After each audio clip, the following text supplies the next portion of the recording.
Yo, in this vending machine, there's Pop-Tarts, but they're like on the halfway up area, and then when you buy them, it just pushes them out and they fall, and they're Pop-Tarts, so then they fall and they break. And then you have a Pop-Tart that's not cooked.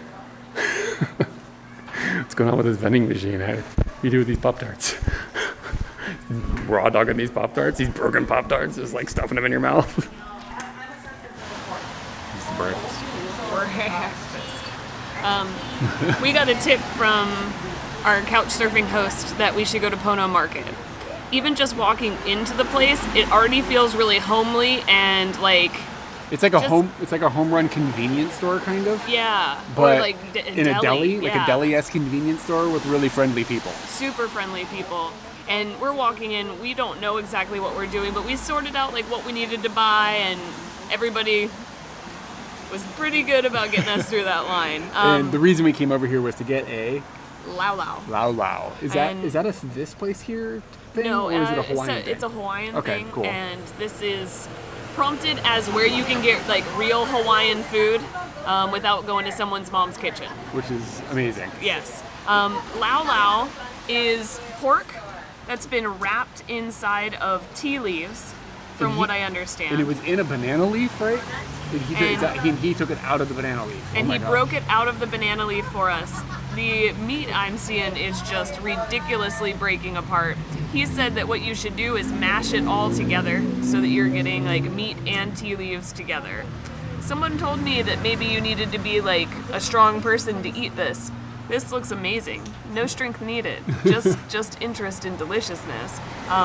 From the smell at the very least. I'm gonna have a bit of the meat, grab some of the tea leaves.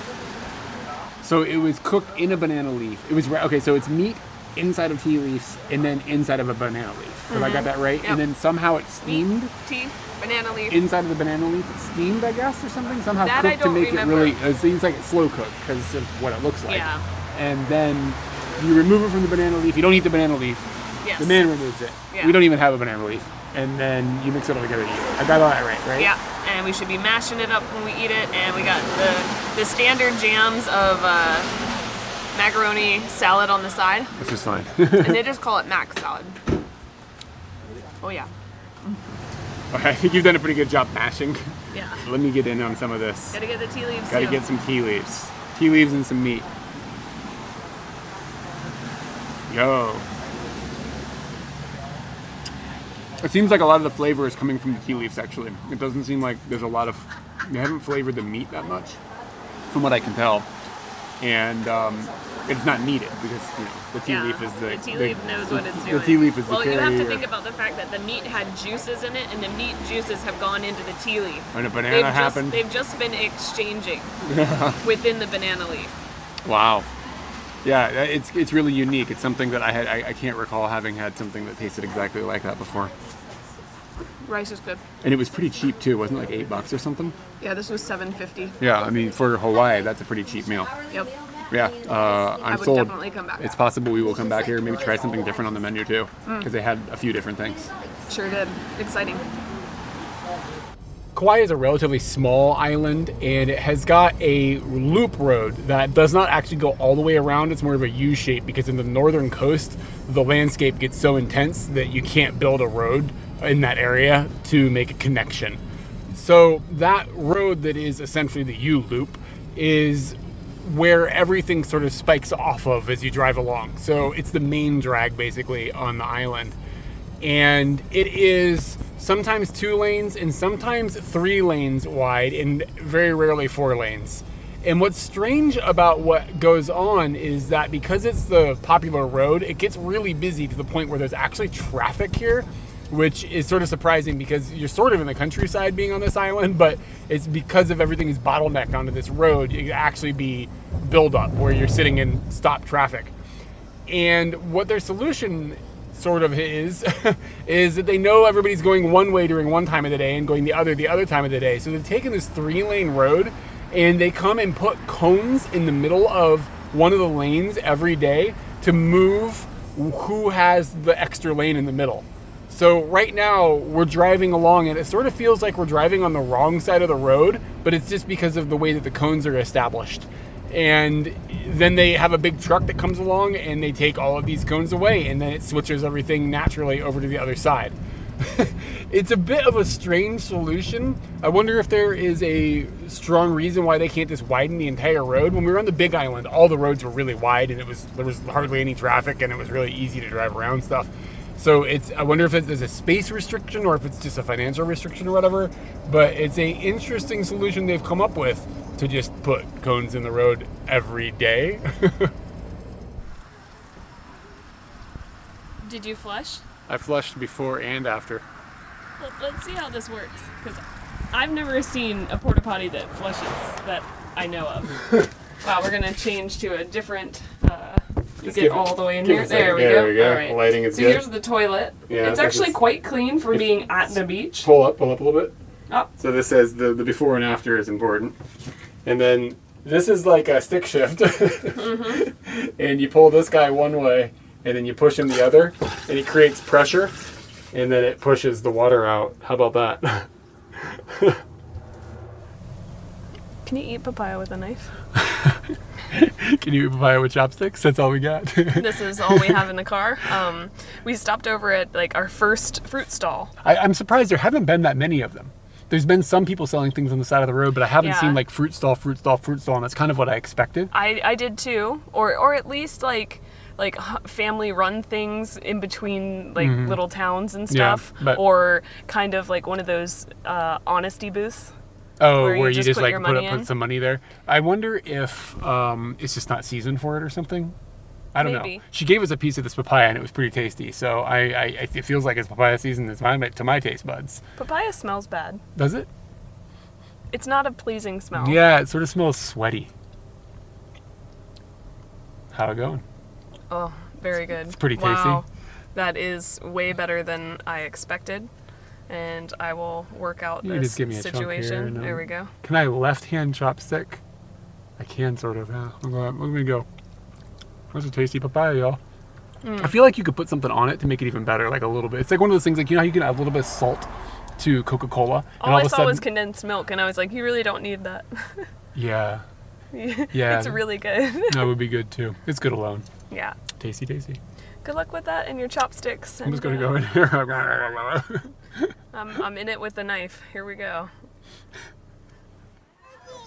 We've come up a mountain to look into a canyon. The mountain road was very windy. I haven't been car sick in a while, but I was not looking at the road, eating papayas, drinking caffeine, living the life. Car started getting hot, had to put down the window. A little sick.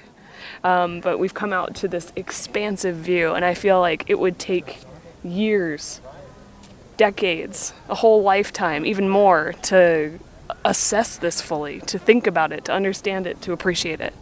It is stunning. It goes down so far.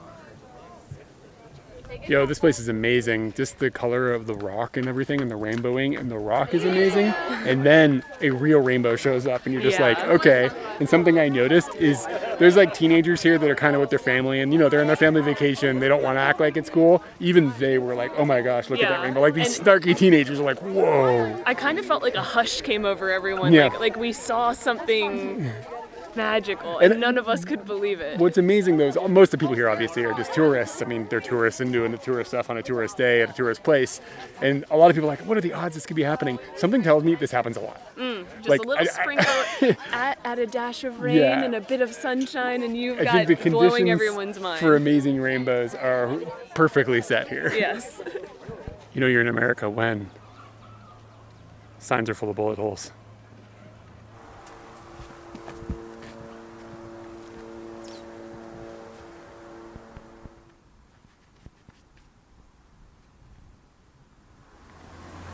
We pulled off erratically on the side of the road because Eric spotted this amazing waterfall, and then a family that was over there just found a small path and we followed them to a possible doom, didn't matter.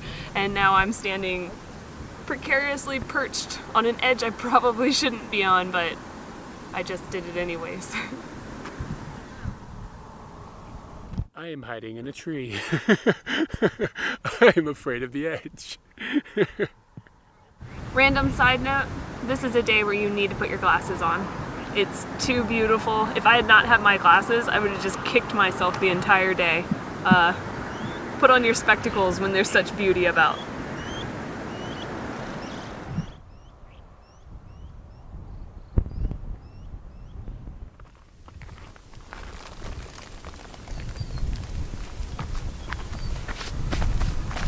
Fine, not gonna die. Come to a little viewpoint here, and there's a sign that explains that this is the viewpoint of an little island called, and we think, Niao. And that trips me up because it's like kind of like hello in Chinese, so I'm a little bit like, am I saying this wrong? But it is a viewpoint where you're supposed to be able to see this island, but you can't see the island. All you can see is clouds and trees, which is fine. Maybe when there's no clouds, you can see an island. What's notable about the island is that it is a small island that is kind of a desert and doesn't get a lot of rain. And there are actually people that live there. It's not some place you can visit though. There's about 200 people, and it is one of the last like native Hawaiian settlements, I guess, areas where people are speaking native Hawaiian, and it's a native Hawaiian area, and it's almost like separated in a way so that tourists aren't going over there and overrunning everything. And the sign also says that they do sheep, cattle, honey, and have a bit of a shell export going on there because they have a lot of beautiful seashells. Damn it, seashells. But yeah, we won't get to visit, but it sounds like an interesting place. Where does she sell she? Darn it! On Nihao, that's where she sells the shells by the she. Dang it! Yeah, girl. The first turnoff that we had, I really assumed that was probably the best. They've brought you here, it's going to be the most wonderful, and I decided we'd go all the way to the end of the park, then we can stroll back. Holy crap. I was very wrong about that assumption that the first place was the best. This is the best. You can see the ocean, you can see the sky, you can see the valley, you can see the ridges, you can see so many waterfalls, and this rainbow is also nice. It's lunchtime, y'all. Well, I don't know if snack lunchtime or whatever. I don't know what we got here. It's past lunchtime. It's like 12, or it's like 2:40 something. And we're at the wettest place on earth at the end of the road here. And what we've got is something that is actually a fairly Hawaiian thing. You see these in convenience stores all the time.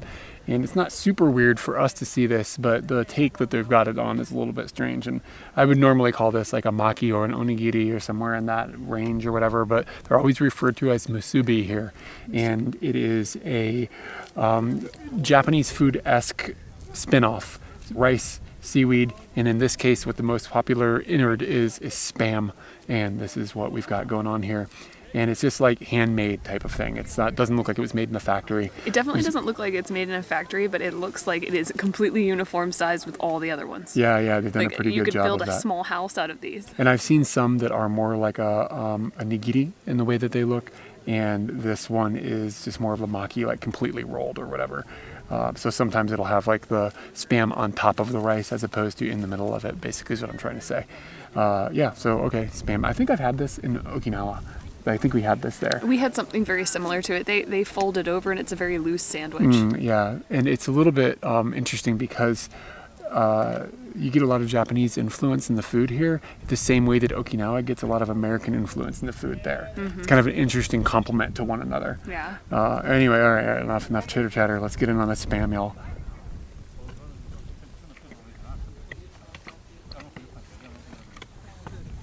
It's got like sesame and maybe furikake. Yeah, it's got some furikake on the inside. It's all right. It's salty, and I could see this being like a comfort food thing if you ate it a lot. Mm-hmm. I could definitely see that being coming comfort. From a guy who's a bit of a rice snob. This is actually pretty good rice for not being in Japan. It seems like they've done it proper. Yeah, it's pretty good. We got this at the little place that we ate our breakfast at this morning. Pono Market. And you have one that is especially interesting. I got one called Yotobari Musubi. And Yotobari is just a town in Sweden. So it caught our eye because that's where Tommy and Emma live. And these are the friends that we made in Japan. Yeah. Like our best I feel like I'm about to eat a city, which is very strange. I'm going to bite into it before explaining what they told us about it. Guys, so careful. Angle this way. So it's supposed to have a different kind of meat? Is that what they explained? It's kind of the same you have to have We were told that it's very salami-esque. Very salami-esque. And I got the same type of nori and maybe a sesame furikake. seed. Yeah. But super fresh, super delicious, great for hiking. Yeah, it's perfect. Like a couple bucks each, no big deal. Yotta buddies. Tastes good. Yeah, I know everybody is loving on the Spam here in Hawaii, but the Yotobori one is significantly better. It's got like a little bit of kick, a little bit of spice to it. That one is just a little bit, it's just salty, a little bit salty. Like, As a Spam girl, I'd like to explain a little bit more. What I've noticed, strangely enough, is when Spam is cooked here, they tend to cook it on one side and keep it raw on one side. So like a sunny side up egg, there's a sunny side up Spam. So it's really soft on one side and then a little bit of crunch on the other side. They don't tend to cook it as dark as I do. I like my Spam to crunch with a little squish in the middle. my deal with Spam is like, it's not bad, it's just salt. Like, I don't feel like it's a lot of flavor, and the Yotobori one has got like a kick and salt. That I'm really enjoying that one. It's quite good. Jealous of yours. Love Spam. We just decided to walk down in this little Jurassic Park area. If a gigantic dinosaur came and just made a huge imprint, like some of these things kind of look like they might have, it would not be surprising at all. That would feel as though we broke into their land and we should watch out. He's like no joke slippery. Yeah. I'd like to point out I'm not in flip-flops. I'm in sandals, but I'm in like those like good sandals. I got Chacos on right now. So like you usually have got some grip, but it's still like super slippery. Yeah. I've seen people with boots like slipping down the hill, like they're wearing skis.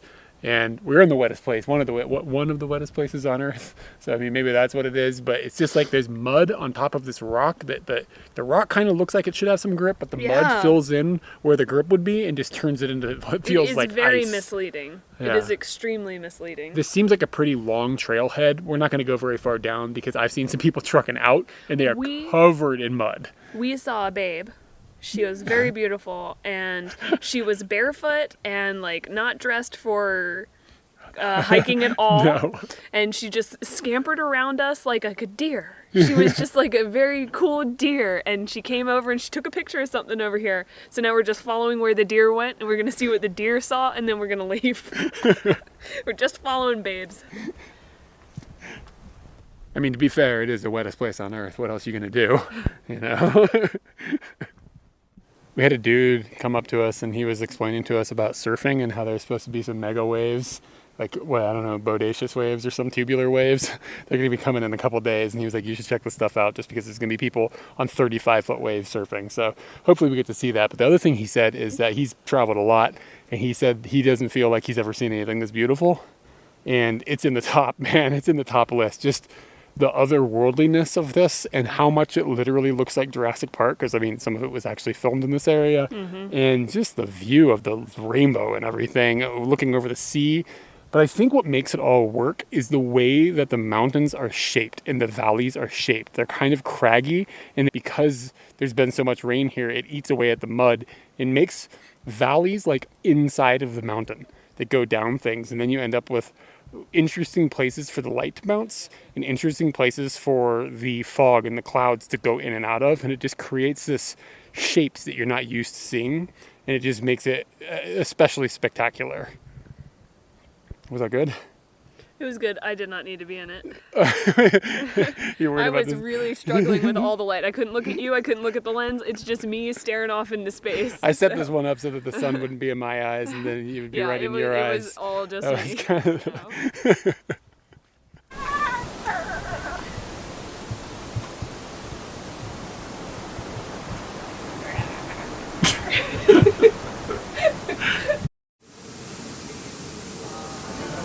Google Maps has probably led us not astray. I have clicked open now, or restaurants open now, and only $1 sign, because that's the world I like to live in. And that has led us to Bubba's Burgers. There's many locations apparently in Kauai. It has been open since 1936, and they've been doing the same burger ever since then. It's basically bun, cheese, meat, diced onions, and then there is a tomato-based relish. These are 3 words I've never seen in a hyphenated sense before. So I'm quite excited. I like relish. I like ketchup. I'm all right with that. It's a very simple burger, simple explanation. We came up, there was a huge line to wait in for this burger, so I'm feeling pretty good about it, but Eric has pointed out that he feels that no locals have come here ever. That's what we think.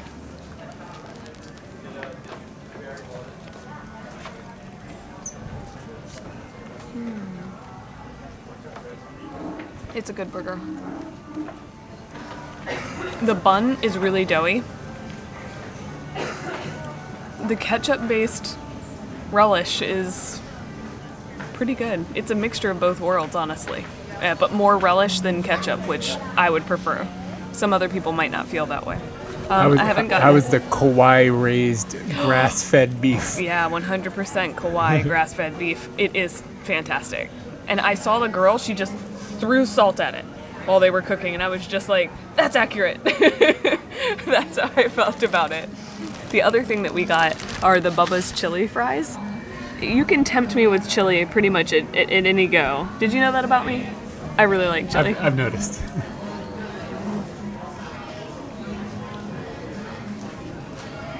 Yes, this was the correct thing to do. I feel a little bit bad saying that maybe a local has never eaten here because this is like legitimately a very tasty burger. Like, yes. I think maybe that there are multiple locations. This is definitely not the new location. Like, there are definitely other locations, or I'm sorry, the oldest location, because this building is in one of those like those areas where tourists come like after they've been swimming all day and they go home to they go to their hotel and they take a shower and they put on a nice dress and then they come out. It's nicely lit and it's like breezy town. Yeah, I don't know.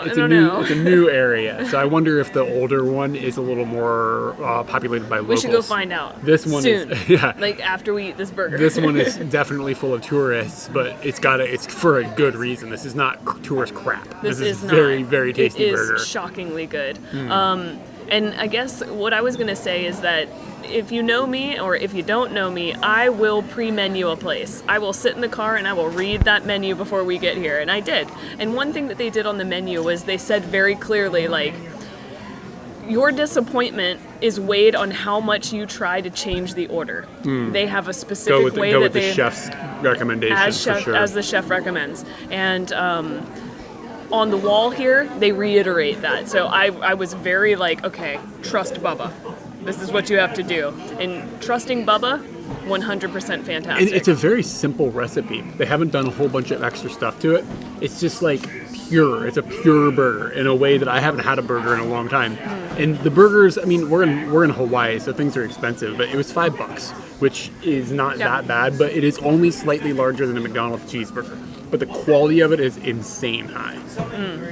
It sort of is like a McDonald's cheeseburger in the purity, but McDonald's cheeseburgers are made with like chlorine or something or whatever the hell they're made out of. Like, you know what I mean? This feels like that cow only ate grass.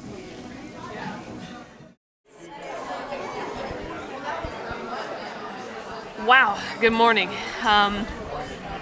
We got a recommendation from someone, started driving down the road, only to find out that today's Sunday, that place is closed. So I immediately just started looking for something, and I found something called Tip Top Cafe and Bakery. And motel. And motel. On Google, it just said cafe and bakery. But you can take bakery and throw that away because I don't think that exists. And when we got here, it said Tip Top Motel and Cafe. We have now just landed in the cafe. It's a very busy... hectic place, and we found out it's been open for 100 years and the reviews are pretty good. So I feel like we've just been guided by the light of a good breakfast, and the good breakfast is starting with something that I didn't think it would. This is sugar, and this is fun.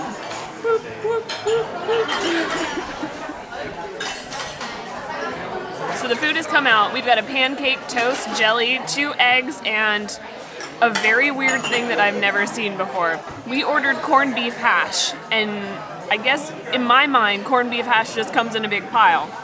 But here, it comes in a nugget. And it's breaded on the outside, kind of like koroke. And I'm just gonna cut into this one. It felt like it deflated a little bit. Yeah, that's the stuff. I've never seen them nugget this before. I did not know that's a way that this could come. I don't think that there's any way to do corned beef hash wrong.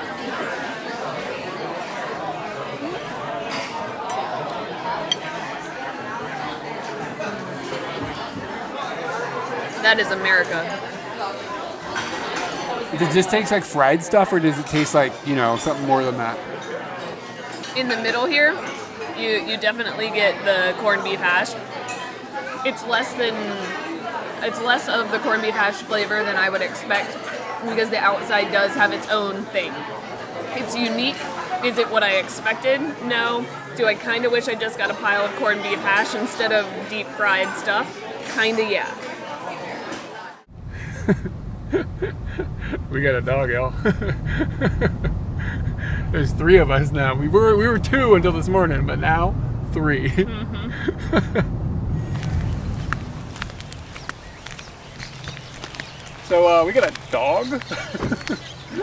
As you can see, her name is Kyde, and you can go to the Humane Society here in Kauai, and you can give a donation, and then they let you take the dog on a field trip for the day. So we've got Kyde for a few hours. We brought her over to a golf course, and we're just gonna walk around the golf course a little bit, and she gets a bit of exercise. And this actually works kind of as advertisement, so that hopefully she might meet somebody as we're out on an adventure, or somebody can see videos or pictures on Instagram or whatever, and they can help do some adoptions from some of the animals here. And apparently you can adopt these dogs from Kauai to anywhere in the United States. They have this big map up that has pictures where all the dogs that have been adopted have ended up. So yeah, it's a really cool little program, and we don't usually dog. We aren't dog people. We don't have any pets. So this is kind of a wild experience. The last time I walked something on a leash, it was a goat. Why could you rent a goat in the middle of a city? What is going on, Japan? Dude, just do one of those shots where you just walk off. Come on. Come on, you look mad. Come on, go. Do you have any hints on what to do? No. I don't feel good pulling on it. Oh, poop scooper. So it's a little bit different. I don't know what we're gonna find in here, but basically the day is just wrapped around just hanging out with his dog. Come on. Sit. Do you know how to sit? We don't know this dog's wheelhouse. Sit. And we've kind of realized Kyde. She does not come to her name, but we both went like this. Oh no, it doesn't have the just the one time. Kyde, do you want this treat? Let's be friends. Does not care about a treat. I immediately wondered what these treats taste like. There's only one way to find out. Only one way to find out. What do they taste like? Bran. It tastes like bran. No good? I'd eat it. If somebody put this in a bowl with some milk, I'd be like, it's pretty good. I mean, if flavorless and incredibly dry, that's fine with me for some reason. Can you show what else is in the bag? Oh, yeah. Howdy.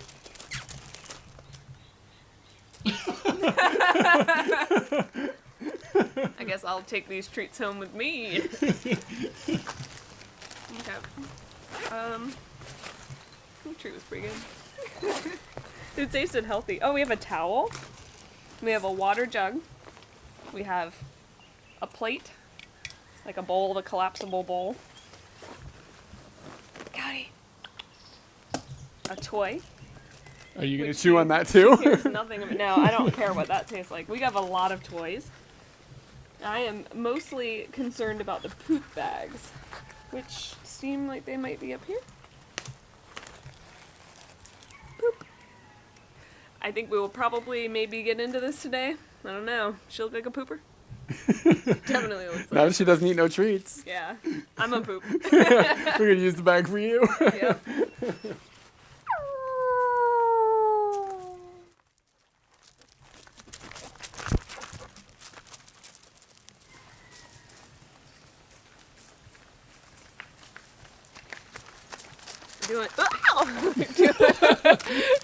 told me. She looks like she's raw muscle. But she doesn't try to pull away from you at all. Like if you staunchly say we're here, she doesn't think about going anywhere else. Howdy. Maybe she thinks that's a small animal. The selection process of the dog, which you do get to go and choose, you go into the area where all the dogs are up for adoption and stuff, and some of them have got purple tags, which means that they're good for going out. Obviously, some dogs aren't going to be temperamentally like good for this type of experience, you know, not good in the car, or some of them have got medical problems or whatever, or they're just not feeling well, etc. So you can't take any dog out, but they got quite a few dogs in there that you can get to choose from, and you just find the purple tag. And we found the purple tag of one dog, and we were kind of like, well, maybe this one, maybe that one, I don't know. They all look like I can hang out with any of these dogs, you know what I'm saying? But we were like, maybe we'll get this dog over here. And then Kyde was kind of like making noise at us, and like there were a few people back there, but she was kind of targeting us a little bit. And the woman that works there was like, Kyde is choosing you. You have to take this dog. So we were like, all right, we'll take Kyde. And the other thing that's kind of interesting, I mean, she has a Japanese name. Like we live in Japan, so it's an interesting tie-in there. But what we notice is that the staff they don't pronounce her name the way we do. So when we're saying her name, we don't know if we're saying her name in a way that she understands it, but we're saying it how it would be pronounced in Japan. But they did say it a little strange, so that might be why we're not able to get her attention with her name. So the island of Kauai doesn't have mongoose the way they had on the Big Island. And as a result, there is a ridiculous number of chickens. There were quite a few on the Big Island, but it's like armies of chickens everywhere you go. Roosters crowing in the morning. And one of the things that we were told about Kyde is that... I want to say it. Okay. Kyde will play with small animals in a way that is not okay. Yeah. So basically, we got to keep her on the leash, obviously. We're supposed to keep her on the leash anyways, but you got to keep her away from other dogs specifically. I'd worry about other dogs because other dogs might come up to her and be like interested. The chickens kind of know the chickens kind of know the game. Mm-hmm. The chickens know to keep a leash's length of distance away from all things ever. For except sure. For Brett. So okay, we're on a golf course, and we got a dog. Do any of us golf? Probably got better game than we do. Okay, let's keep golfing.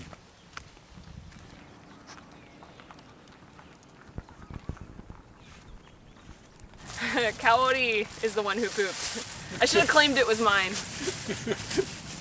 It's way bigger than the bag. It is way bigger than the bag. It's big enough to be yours. It's been a hot minute since that dog had a moment with the nature.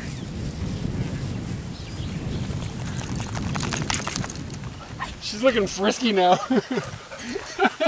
She was sniffing really hard, and I thought, oh, maybe she's gonna poop. There should be trash cans at a golf course, right? She's got a little spring in her step.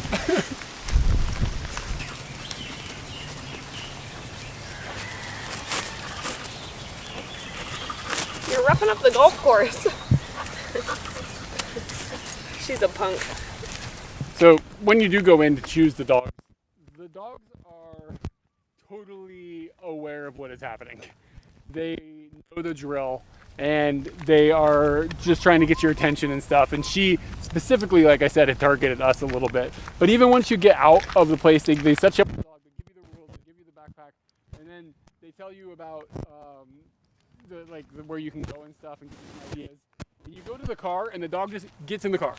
And she just sits down. She knows the drill. Like, the dog is extremely well behaved, and it's probably really good with just randos. Like, anybody you throw at this dog, it's just like, okay, person, okay, we go for walks. Like, this is the system, and the dog is like incredibly prepared for the day. It's pretty fun. It's a cool experience. I mean, how often do you just get to like chill with some random dog like this? You know what I mean? In Tokyo, this would be big money.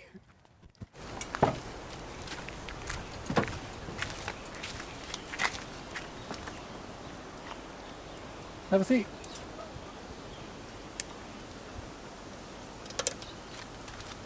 It's easy. It's like an automatic dog.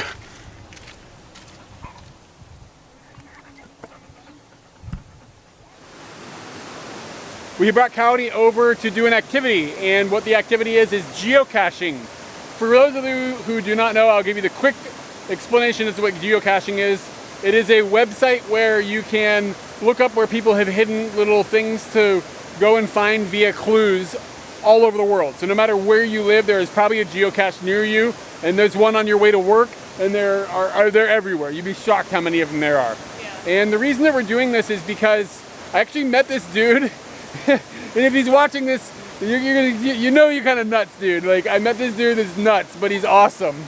And he told me a lot of stories about his experiences in Japan, and he gave me this token because he was friends with one of the people that is part of the creation of Geocache or something, and they had made these tiny little tokens, and you can put these things in the geocaches, and people can then take these, and then you can track where the token is based on the unique number on it, and figure out where it's been, where it's gone, etc., and then like where it goes afterwards, and see all the places that it bounces around all over the world. So this met me in Tokyo, and I'm gonna leave it here in Kauai, in a geocache that is in this tree. And I'm not going to show you exactly where it is because it's supposed to be kind of like a secretive thing, and I'm not going to tell you exactly where I'm in. I'm on Kauai. That's all you get in a tree, and then this little guy. And if you look up, you can somehow look this up. It says trackable at geocaching.com. So you just go to the regular webpage, and somehow you can punch in that number, and somehow it will tell you where it's been, where it's gone, and etc. So it's kind of a cool little game. You can check it out. If you're into geocaching or the idea of geocaching, like, the part about it that I love is it just takes you places you'd otherwise never go. And in this case, I'd otherwise never go and see this little waterfall. And it's just like, okay, that's a nice little thing I got to put in my list of things I've done. That to me is the coolest part about the thing. Some people get into it for different reasons. That's why we love it. But anyway, this is going in that geocache.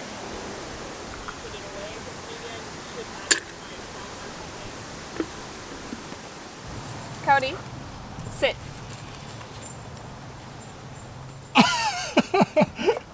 Sit. Stay. Sit. Sit. Sit. Stay. She wants a handshake, I think. High five. Good girl. Kauai. Yeah. We found out that there's multiple snacks in here. There's a buffet of snacks. And apparently I ate the one that she doesn't like. So, yeah. Kind of interesting to see like what they like, what they don't like. I'm gonna go back to the one that she didn't like before and see if she takes it. What about this one? Maybe she's just hungry now. I thought that maybe I ate the really bad one. She went from like completely not locking into sitting and stuff to all of a sudden obeying every moment. Yes.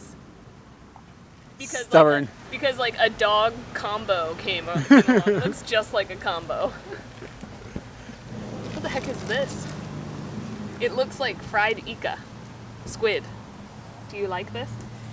Oh yeah. I don't want to turn this into the channel where I just eat dog treats, so I mean, I'm curious, but I also don't want to spoil my lunch appetite with dog treats. Ew, there is so much froth on my knee right now.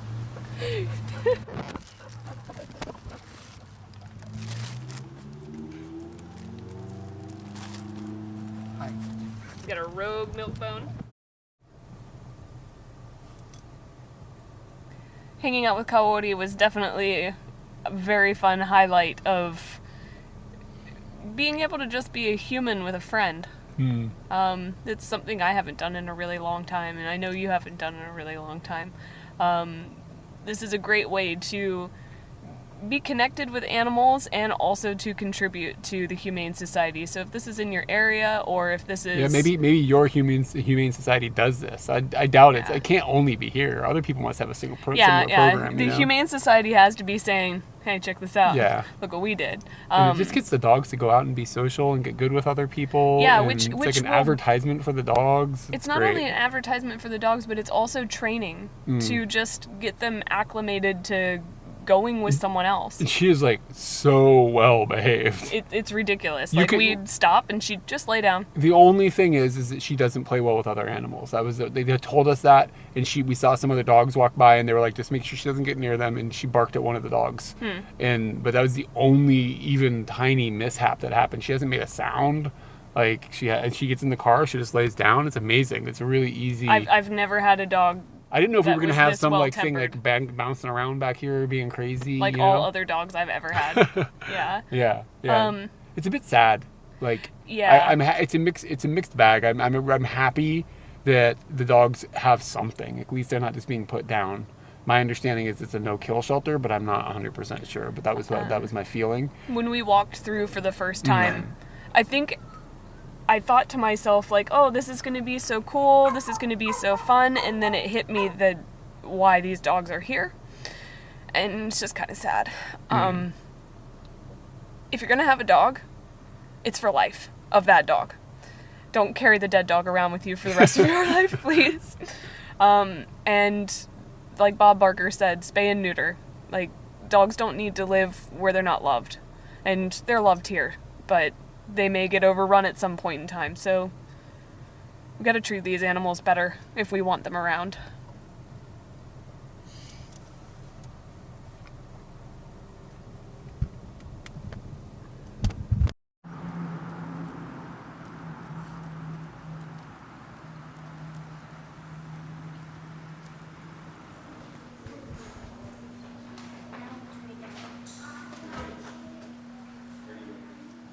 Got a situation here. Come here. Come on. You are doing catting very good. Of course.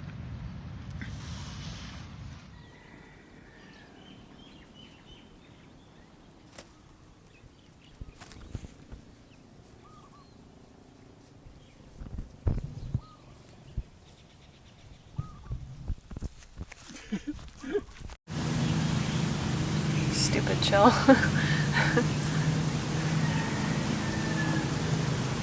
Get that nose.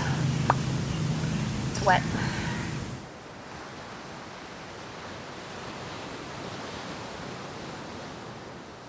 We hope you enjoyed the second part of our adventure in Kauai with Kaori.